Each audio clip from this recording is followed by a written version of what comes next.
Sandton and beyond. Get ready for the Sandton Times Hour with your host, Alexander. Boy, that always catches me off guard. Hi, and welcome to the Sandton Times Hour on Mix 93.8 FM, and is always available as a podcast on Apple, Google, and Spotify. They call me Alexander Leibner, and they call this edition 76, week 30, and it's still July 2022. If you want to get in touch, you can email editor@sandtontimes.co.za, and you can connect with us on social media at Sandton Times. Don't forget to visit the website, www.sandtontimes.co.za. And as always, you can send us your questions, your comments, and be part of the show. Hashtag the Sandton Times Hour Nation, or whatever you'd like to call it. Thank you for making this time to listen, and thank you for showing your support as you tune in from all around the world and greater parts of South Africa. I'm happy to report that all is well in Sandtonland. And I was going to say my right-hand man from Milan, but you're not from Milan, you're from Bologna, Vincenzo. In the production booth, thank you so much for mixing it all up again for this show. And if you're listening live on Mix 93.8 FM, huge apologies. So if you're listening to this on the podcast, this won't really make much of a difference. But I realized we have a WhatsApp line for Mix 93.8 FM. And you've been messaging in every week, and we've been missing your messages. So I'm really sorry about that. But we've missed some of your comments. And like Nicole, last week, she asked for birthday wishes, and she was really, really involved with the show, and we didn't even pick up on it. So Nicole, huge apologies, but it was good to hear from you. So Vincenzo, we're all sorted. Okay, great, we're all sorted.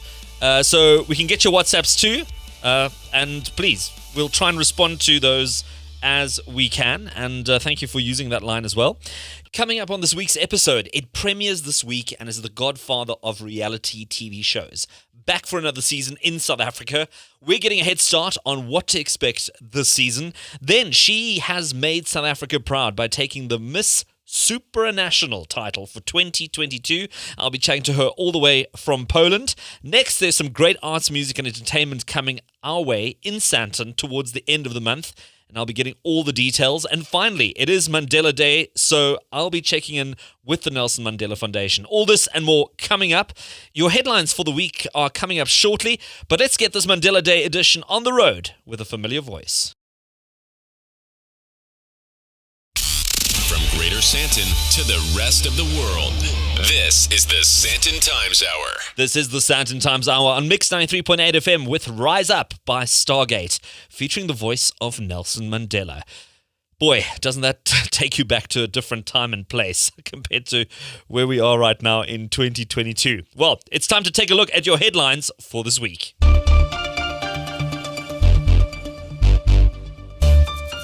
We mentioned this some time back, South Road in Sandton. Well, what's going on there? Just to refresh your memory, for a longer than expected time, South Road in Sandton, which leads from the engine garage on Rivonia down past the Rivers Church and Morning View Shopping Centre onwards to Marlborough. Well, it was undergoing resurfacing by the Johannesburg Roads Agency, and there was a deadline for the 1st of July.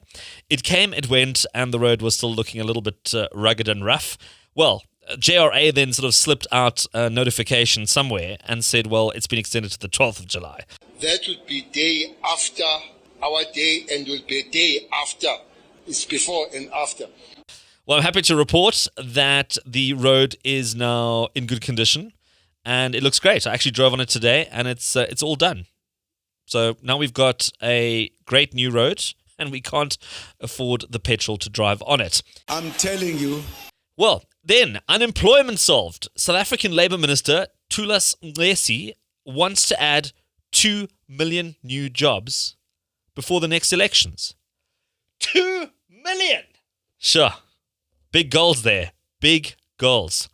Well, South Africa does have one of the highest unemployment rates in the world. I don't know how government thinks they're going to create 2 million jobs. I don't think it's actually government's role or government's job to create new jobs. It's businesses. It's the private sector's job to create jobs in an economy that is viable, that is attractive. I mean, I always go back to this example. Paris in France brings in over 30 million tourists a year. 30 million. South Africa recorded a total of 4 million tourists a year. 4. Compared to 30. That's a city compared to a country. And I know a lot of people are going to say, yeah, it's in the middle of Europe, there's more people, we can go into all the economics, but let's just take it sort of back of the envelope calculation. Can you imagine we brought in 30 million tourists into South Africa? We'd have jobs coming out of our ears. We wouldn't even know what to do with all these jobs. We'd actually have to start importing people to try and manage the shuttles and the hotels and government keeps talking about how tourism is one of the 5 pillars of the economy. And yet it doesn't feel like much is being done to support tourism. Be it South African Airlines. I mean, look at Dubai. I mean, Dubai is a desert. It's in the middle of nowhere. And what have they done with their airline? I mean, I don't think I know anybody who hasn't traveled through the Middle East to go somewhere and has stopped over for 2 or 3 nights. And it's probably, go back 40, 50 years ago, one of the most possibly unattractive destinations. And now look at it. And here we are with the most tremendous facilities, people, food, weather. We've got mountains, we've got winelands, we've got beaches, we've got it all. And yet I don't think enough is being done to bolster tourism and the unbelievable potential it has to create jobs. And not by government, by the people who are going to set up those hotels and those tour groups and everything that goes with tourism. My fellow South Africans. Anyway, enough of a rant. Then, laid to rest, hip-hop artist and choreographer Tumi Tladi was remembered at a memorial service at the Rivers Church in Sandton. He was 30 years old when he passed away last Sunday, and he had friends and family there to remember him. Then Uber is getting a bad rating from its drivers. Well, Uber drivers are complaining that the e-hailing company is not adjusting its fares despite the cost of fuel rising. Come on, man. And a group of drivers protested at the e-hailing company's offices in Sandton this past week. And we wait to see if anything will happen in terms of making it more economical. Or I suppose make business sense for a lot of these drivers to be doing what they're doing, even as the rates remain the same. And then the 2022 Marketing Achievement Awards took place in Sandton. They're presented by the SABC and endorsed by the Marketing Association of South Africa. And they're basically put together to celebrate analytical and creative marketing that actually demonstrates a bottom line result in business. So, it's always great when you have these fantastic billboards and then you ask the guy, well, how many prawns have you sold? And they haven't sold one prawn, but everyone says, what a wonderful, colorful, beautiful billboard you did have. So let's have a look at some of the other winners here. I'm just going to quickly squiz at the list here. There's so many, but I just want to pick out a couple for you. They've got the Accenture Song 2022 Marketing Organization of the Year Award, which went to the Discovery Group, which has their offices in Sandton. Also, part of Discovery was Feroz Borat, CMO at Discovery, who won the 2022 Marketing Person of the Year Award. Okay, well, that's great.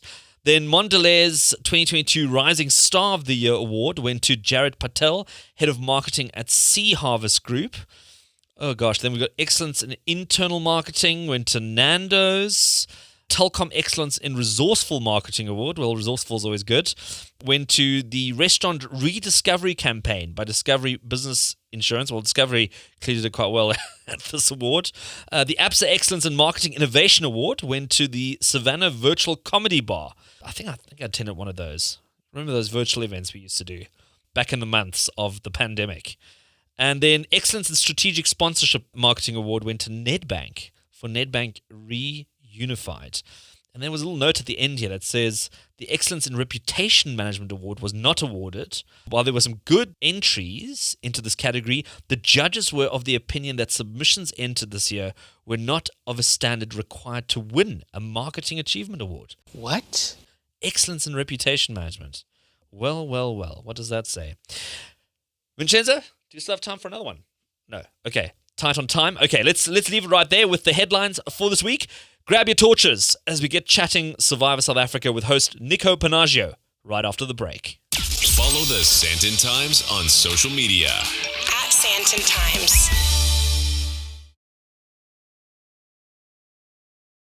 Follow the Sandton Times on social media. At SANDTON Times.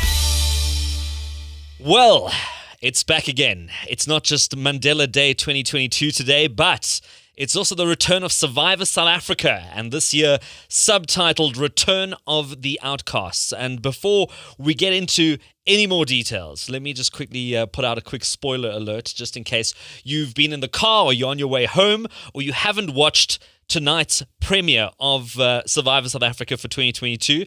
Let me just throw that out there so you don't end up walking into the weeds here and hearing things you might not want to hear. So let's just put that out there. And whilst you're busy deciding if you're going to carry on listening or you're going to listen to this a little bit later, well, it's the 9th season of South Africa's very own version of Survivor. It's shot on the Sunshine Coast. There's 2 tribes, Masu and Yontao, and I hope I pronounced that correctly. And it's once again hosted by South Africa's very own host, Nico Panagio. And Nico, it's good to have you on the line. Good to be back, and exciting times, isn't it? Goodness gracious, can you believe it? It's highly anticipated, that first episode, and of course the entire season of Survivor South Africa season 9. I trust everyone is very happy with what we put out on our first ep. I know that I absolutely thoroughly enjoyed every split second of it, because remember, I get to experience it in 2 completely different ways. On the island, intimately, the real-time version of it, and then of course the edited version. I think the production team, the post-production team, have done a phenomenal job. Yeah, that must also always be quite weird, because you probably remember some things in a very different way, or you probably don't remember them at all, and suddenly you're watching it on TV and going, oh yeah, that's what happened. Yes, and I think what's important to note as well is that even though I'm privy to, the moment-to-moment happenings, there's a lot of stuff that happens that I just don't get to see. It's just too much to take it in whilst one's on the island experiencing 39 actual days consecutively as you see them unroll. So it's unlike film, that one shoots a film completely out of sequence. Depending on the location you're at, you'd shoot whatever happens in that location on, the 3 or 4 days, then you'll move to the next location, shoot that. So you might shoot the beginning and the end of your movie, on the same day. Whereas with Survivor, it's a reality show, and it's a very organic reality show. So we let everything play out organically from day 1 to 39.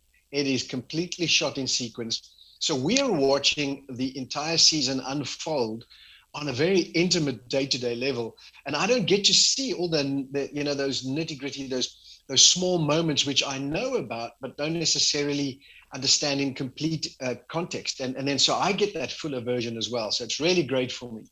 Well, I'm keen to hear what people thought of that first episode of Survivor. And if you are listening, just drop us a line on WhatsApp, or you can also send it on hashtag SANTON TIMES HOUR and share your thoughts. And I know there's probably a lot going on social media already as the episode rolled out.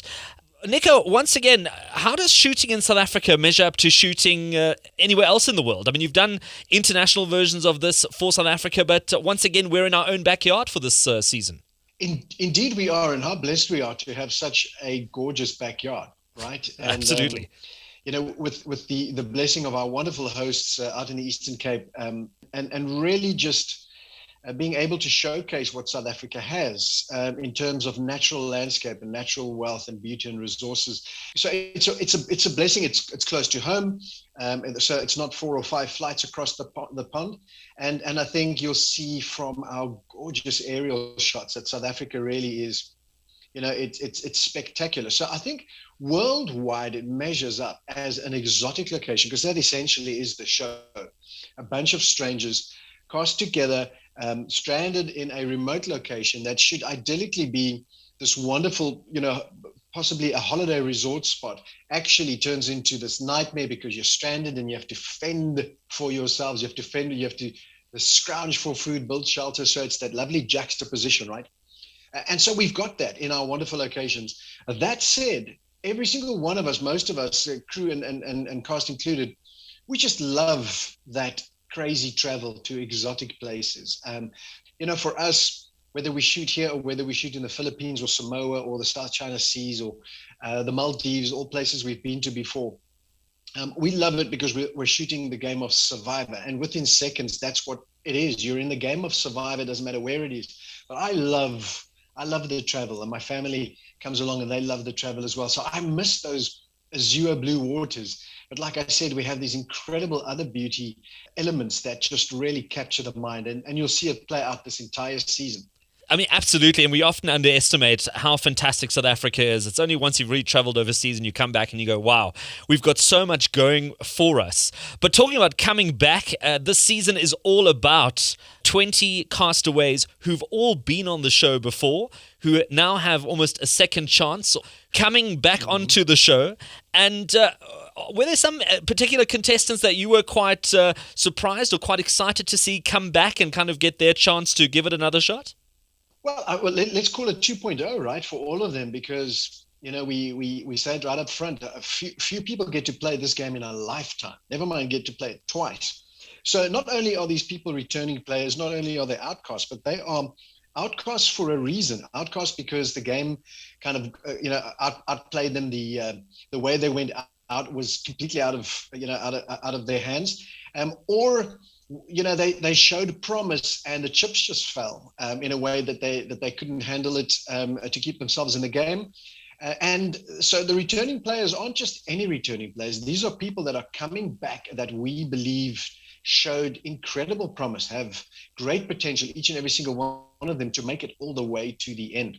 And as we say, each of them has a bone to pick, either with the game itself or with themselves, because oftentimes they were the reason they got voted out because of, when you get stripped down as the game does, when you come into Survivor, no matter which country you play it in, the game is designed to strip you down to your bare essentials, your spirit, your survivor fire, we call it inside, and what you have, your few items of clothing on your body, and then your ability to adapt. That's what you get stripped down to. So when you get down to that, we are so excited to see what people get up to. And each and every single one of these outcasts coming back have got what it takes to make it to the end. So we are very excited to see how it plays out. And we have no idea. We have no idea. So as to, I'm excited about every single one of them, because if you've seen the profiles of our cast running up to this, you'll know that each of them has absolutely what it takes to make it to the end. And that's where everyone wants to sit. In a standard season of Survivor, when it's newbies, people just want to make it as far as they can, hopefully get to merge. And then maybe, lo and behold, you might find yourself sitting at that final tribal. Well, each and every single one of these castaways wants to make it to the end. I mean, this is the interesting thing about this particular season, is the fact that most people come onto the show and are working on strategies and ideas that they've picked up having watched the show on TV. In this particular instance, they're coming in having played the game before, knowing the lay of the land, knowing where the bodies are buried, and it must be a very different kind of gameplay. It is completely different. And, we expected as much. We expected that they'd be hitting the ground running, because you've got that whole element, that dynamic of pre-game. It's almost a negative term that has been given to it, which we've encouraged people not to have. We want people to come into this game without having set up anything outside of the game, so that everything still happens within the confines of the new world we've created. So whether or not people have and do honor that, only time will tell. What's interesting is that might be a good thing, it might be a bad thing. And you'll only know when you're in the game, because what if you have preconceived ideas with people and then you come into the game and the game forces you to go against that, to change that. So even if that were to come into the game, that's wonderful, because it's going to make for so much more exciting elements added to this. And as you say, it's completely different from a standard season where people still have to come in. They've watched other seasons, they've watched other players, they know what they think they want to do. But when you get into this incredibly unique situation that the game of Survivor places you within the first few hours, you discover that you're in a completely different scenario to what you imagine, because you can't imagine it. It's very unusual to be stranded on an island with strangers with no food and no shelter, especially if you come from the first world and you're used to the, even a few small comforts. You're not used to that incredible rude awakening. And so when that hits, something switches on within you or off. And that's where, the game starts. And so it'll be interesting to see how these folks who've all actually been in the situation, they know what to expect, even though they haven't had it maybe for a few years. Some of them, not too long ago, others years ago, they've played the game. But there's a memory that once you've experienced it stays there, a primal memory. And I think what happens is these people will come in and they'll switch on very quickly. It won't take days as it usually does for new players. People are coming into this game and the sight, sound, smells immediately put them into that primal version of themselves. Hold on to your seats. It's a killer season. The gameplay is out of this world. It's world class. And I'm very excited. I'm so excited because I know what's coming. And I just know it's going to blow your mind each and every time. So enjoy the binge you're watching. Well, there you have it. Survivor South Africa, Return of the Outcasts has kicked off on Mnet this week. It runs Monday to Thursday night, so you get to see it almost every single weekday night. And the sole survivor is named on August the 25th, and I'm sure we'll check in with the show somewhere in the middle to see how things are progressing. Survivor South Africa host Nico Panagio, you can grab your torch and head out. Thank you so much for joining us on the SANTON Times Hour. There you have it. So it's bottom of the hour. It's the SANTON Times Hour on Mix 93.8 FM and also available as a podcast. And I'll be right back after this. Back for more? The SANTON Times Hour continues. That's at the SANTON Times Hour on Mix 93.8 FM and Kygo and Zach Abel with Freedom. What a fitting song for Mandela Day 2022. I'm Alexander Leipner. If you've just started listening in and taking us into the second half of the SANTON Times Hour, and as always, let me remind you, if there's anything that you caught on the show, but you didn't manage to jot it down, well, you can check it out on the show notes, which are on the website www.santontimes.co.za. All the details are there, all the breakdowns, what we've discussed on the show, and so much more. Also, be sure to visit the social media accounts at SANTON Times, and feel free to comment and connect on the WhatsApp line. As we discussed earlier on, you can also use the hashtag SANTON Times Hour. And I see the comments are coming in thick and fast. So thank you for that. One young South African woman who certainly is coming off a high this weekend, having been crowned Miss Supranational 2022. And she joins me on the line from Poland, is our very own Miss South Africa, Lalela Mswane. And Lalela, it's so great to have you here. And let me congratulate you on your epic victory. Thank you so much. Thank you so much for having me. Let me tell you, you certainly haven't had an easy pageant run as far as pageants go, but taking this title must just make it all worth it. How are you feeling? Oof, numb. I feel numb. I think that's the most honest answer. I'm very excited, but I don't think I've wrapped my head around what just occurred. Probably because of the exhaustion, the adrenaline. But yeah, I'm excited. I'm numb and excited. I must tell you, it was the most unbelievable production. I mean, I think of all the beauty pageants that we follow, be it Miss Universe, be it Miss World, Miss Supranational has never been on the radar as big as I think it will be this year. And it just looked absolutely spectacular. I see you even had a little secret handshake going with your runner-up. What was it all about? So I loved her. We just clicked from day one. Actually, even prior to us meeting, when I knew who she was, she followed me on Instagram and I followed her back instantly and we just clicked. So when I saw her, it felt like I was meeting an old friend. And it's so funny because we stood backstage and we're like, oh my goodness, the ultimate dream would be to be standing there with you. How cool would that be? And then it actually occurred and we were like, what? So then secret handshake had to be done. No, fantastic. Yeah, it was amazing. I mean, the other really great moment that I also thoroughly enjoyed was, I think you just received the crown and you had this great moment when your fellow Pan-African competitors came to greet you. And I couldn't see the sashes, so I wasn't quite sure where they were from, but it looked like you guys had just reunited after having not seen each other for a long time. Listen, I have never been loved on so much and felt more at home than I have here at Miss Supranational. And I think that's attributed largely to my African sisters. I recall we had a top model competition and we had to compete per region. So after the two winners from Africa were announced, it was Mauritius and myself, and we had to go change into our second looks. The other girls who were in the African contenders all just jumped up to help us. It was just such a beautiful community. So I knew that we all would have been happy had it been either of us. Well, I mean, Africa has competed very strongly in this particular pageant. I know Namibia won this last year. I think Kenya ranked quite well last year as well. So it's amazing how Africa has managed to really rank it up on this particular pageant. What are you hoping to do with this new opportunity? I've always said that first and foremost, I think it's important to place the objectives of the Miss Supranational organization as my priority. In my personal capacity, I'd honestly love to carry on the work that I do with my #BeReady campaign, which focuses on unemployment, tackling unemployment, and providing entrepreneurship skills. So to empower people to not just wait for a handout or wait for jobs, but to create opportunities for themselves. So I know that with the Miss Supranational organization's backing, that's going to be really amazing. What are your objectives with Miss Supranational? What are they expecting from you? Basically, Miss Supranational looks for an inspirational and aspirational woman. What I thoroughly enjoy about the organization is that, first of all, I'll get to be based at home. There's a lot of traveling, a lot of charity work all over the world, which is amazing because I get to really explore. I get to be exposed to so many different things.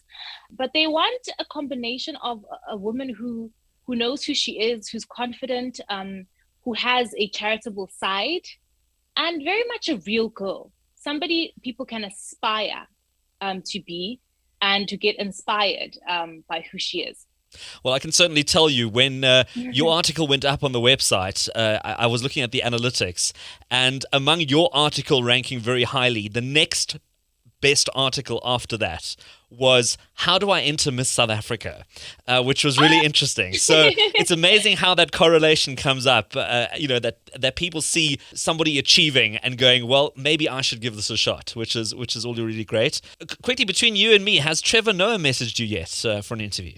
No, not yet. Not yet. Okay. Trevor, if you're seeing this, shout out to Trevor Noah. That's it.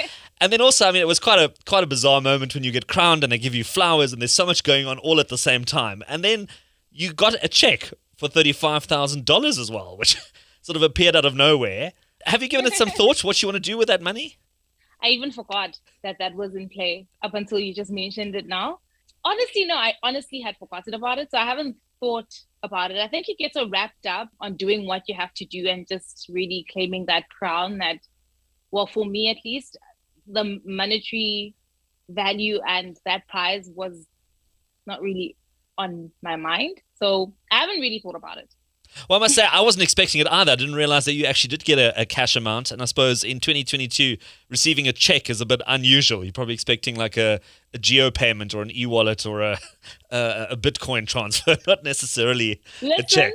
Anything for that photo.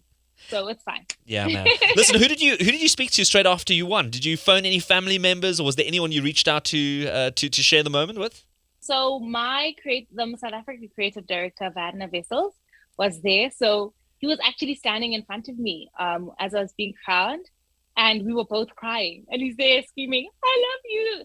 And I'm there crying, "I love you too!" And my mom was there, so in person. So that was amazing. And I've been trying to respond to messages from my loved ones, trying to keep up. So if I haven't seen any of your messages or I haven't responded yet, it's nothing personal. I will get to it. Okay, there's the official message right here. And I think I last saw you at the announcement of the top 10 in Sandton at the Maslow Hotel. Are you going to be back in South Africa for Miss South Africa 2022? I will be handing over the beautiful boucle, that crown that I've had the pleasure of wearing for the past couple of months. And I'm looking forward to that. I'm very excited to do that. And what's your message to the girl that is yet to be revealed to be winning a Miss South Africa? What do you think you want to tell her that she might not have experienced it because you've been on that journey, but she hasn't? I definitely would tell her that the crown doesn't make her. She makes herself. It doesn't mean like the crown being on your head suddenly becomes you need to do the work. It's all about you. And to just savor every moment. I think it flies by like this, to be present, to live in the moment, because you don't get to have this opportunity forever. And I'm just super excited for her. I am super excited for her to walk in this. I've always called it an answered prayer. And it's honestly changed my life. So I can't wait to see what it does for hers.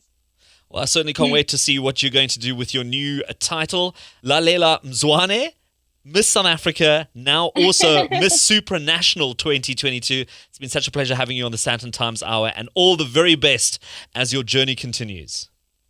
Thank you so much. Thank you. Online, on air, Anywhere, anytime. this is the SANTON Times Hour. All right, just down the road, Redhill School in Morningside is hosting the REDHILL Arts Festival from the 29th to the 31st of July 2022 with some of the biggest names in theatre, music and the arts on stage.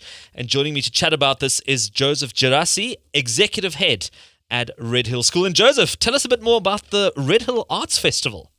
Right, Alex, thanks so much for having me on. This is going to be a major event in the calendar. And I think the reason why we're all so excited about it is that we're coming out of 2 years of lockdown. We're coming out of 2 years where we really haven't been able to see community. We haven't been able to interact with one another. We don't even know what we look like anymore because of the masks. And I think people are just ready to have a festival, to have a place that they can go where they can bring their children, they can have good food, they can have good drink, they can go and see shows. And really what's important is that this is not a Redhill internal kind of event. It is absolutely a community event. It's like the National Arts Festival in Grahamstown, only you don't have to get on a plane and fly there. You can just kind of drive through to a really secure venue at Redhill and see some of the best entertainment that is on at the moment. And we're really excited about that. And we invite the whole SANTON, Morningside, whole Joburg community to actually, make that decision to get out there and start living again. And what better place to do it than at a place like Redhill for our Red Fest festival. Well, I remember my days in school covering the National Arts Festival down in what was then called Grahamstown. And let me tell you, nothing like an arts festival. It's just got a whole different vibe. The food stalls, you kind of map out your evenings and your days, which shows you're going to watch and what you're going to go look at. And I'm glad we've already established as well that this is not just a school play or a school performance. So you're not going to have just someone else's child playing the marimba or reciting a poem or singing. I mean, you've got a very diverse program. You've got a little bit of everything for everyone. I was just quickly going through your brochure here. So you've got this program that runs the whole weekend and a variety of different things. You've got a night market, there's a family picnic, and then you've got performances by some very, very well-known theatre performers in South Africa. Some of it's funny, some of it's a bit more dramatic. It really looks like a really great program. We've got something for everyone. We actually start the Thursday night with the opening of an art exhibition. Kim Lieberman, a renowned South African artist, has curated an amazing art exhibition. And so we'll start with the Thursday night with that. Then into the Friday morning, we generally spend with school kids that come onto campus, and we've got some amazing productions for them. And what's interesting about the morning is that we ask the directors or the actors to stay behind and talk to the kids about their productions. And then, as you said, Friday night, we have our community table night market. And that really is a great event. Redhill, we hosted 2 or 3 of those before lockdown. And that really is just, we've got food carts and we've got music. We've got people like Jason Tsebe and Jamie Lee Saxton singing. We've got fire pits out on the field. We've got restaurants going. And you just come along and just enjoy an evening with friends and family. But at the same time, you've got some amazing productions that are on, More Than a Handful, that he's been playing Locked Upside Down and Inside Out, which is a great comedy musical about lockdown, and that's great.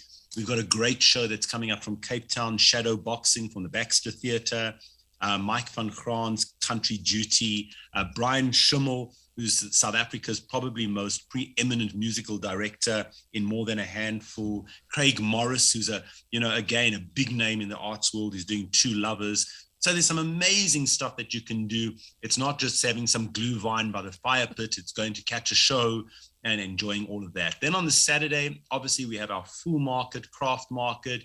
We've got food, drink, etc., music on the field, shows running all day. And once again, as you said, the only student production we've got is the winner of the National Student Festival, and that is a play called Raw, which talks about student issues from Stain City. They're the only student production and that will really perform. The rest are all professional productions. But again, on the Saturday, some amazing lineup. We've got in our hall, we've got Glenn Miller. For those of you who remember Glenn Miller, we've got a jazz band doing Glenn Miller.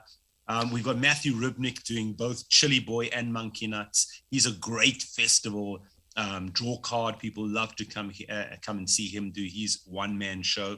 Got a great group called African Soul that do a wonderful evening of soul music, both from America and from South Africa.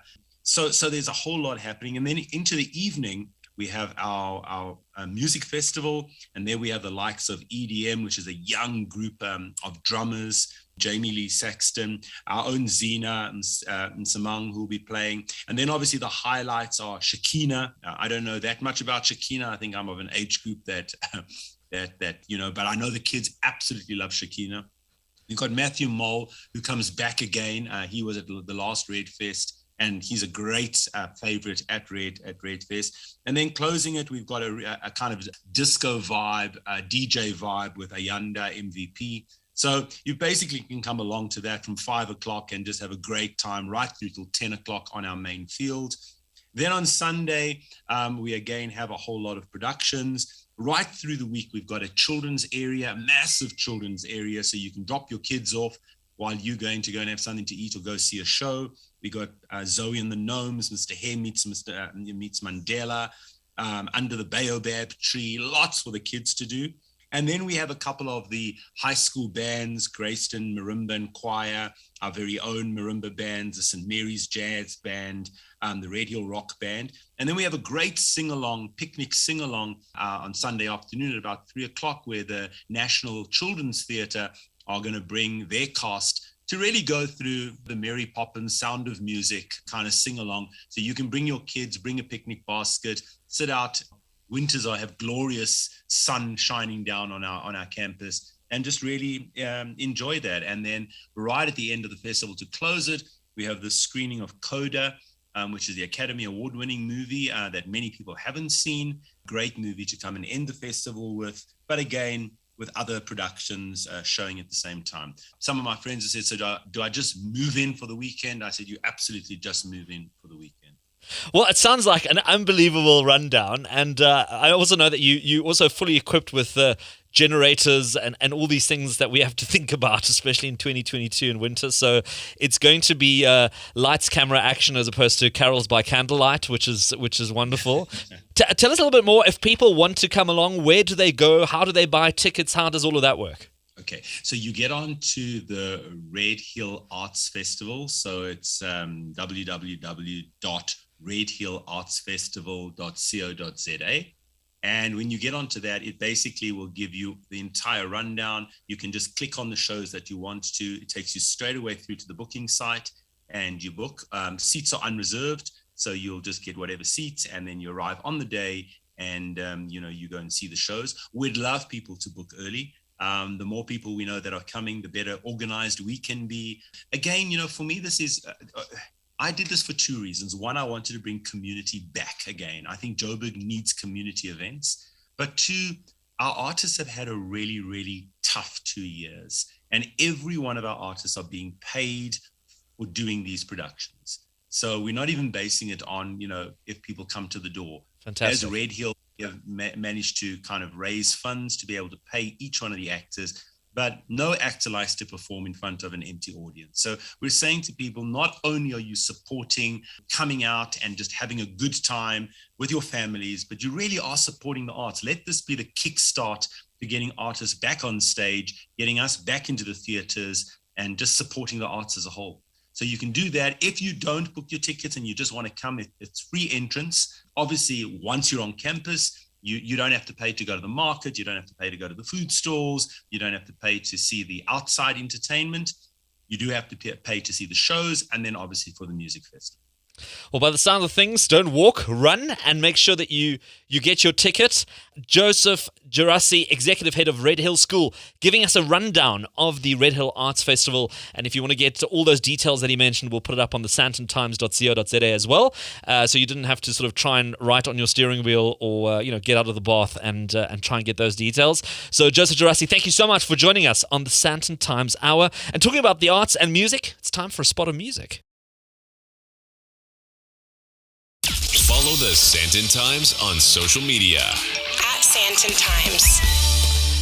Bono, Martin Garrix, and The Edge. We are the people. And I can't think of a better song to mark Mandela Day 2022. And as we wrap things up, it wouldn't be a Mandela Day without having the right conversations on this day. And I'm thrilled to be joined by Sylvia Graham. She's an analyst in the Mandela Day and Outreach Department at the Nelson Mandela Foundation.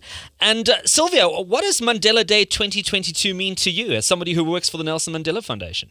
Thank you so much for having me. I think Mandela Day 2022 is incredibly important for me, having worked at the foundation for a couple of years now.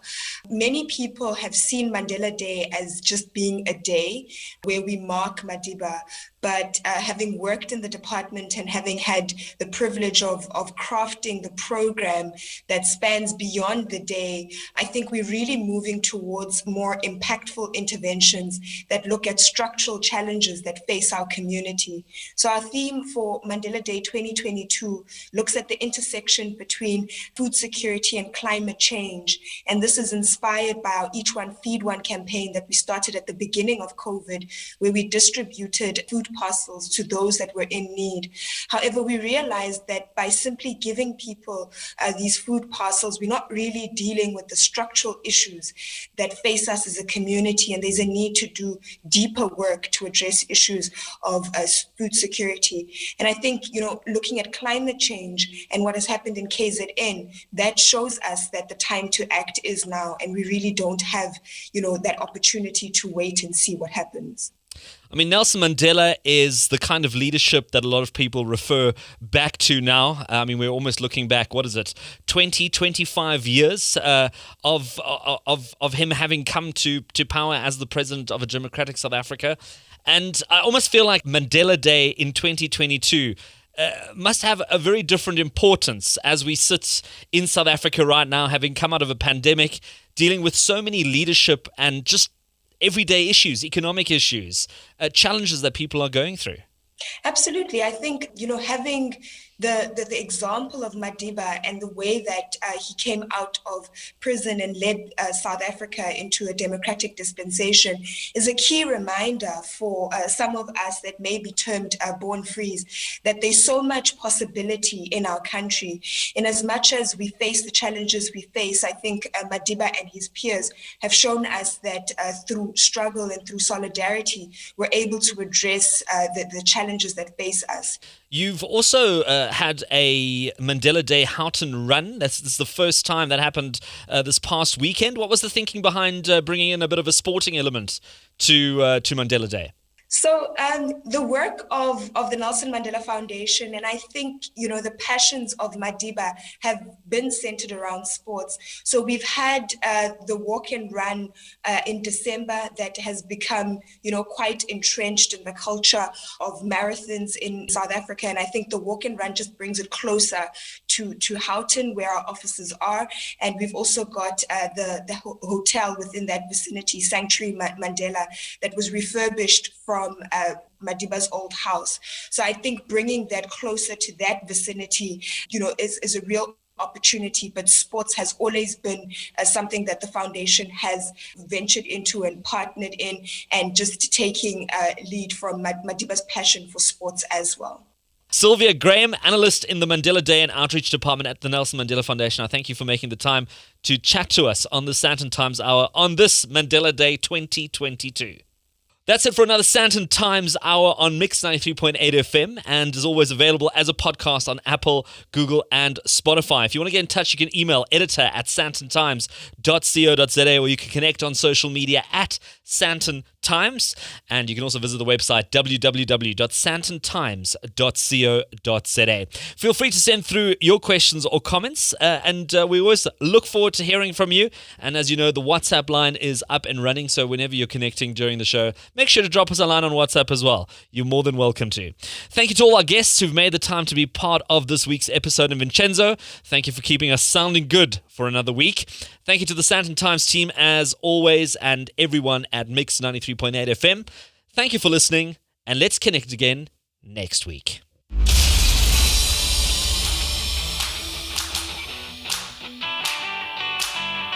That's it for this week. Thanks for listening to the Sandton Times Hour. And if you enjoyed it, be sure to share it.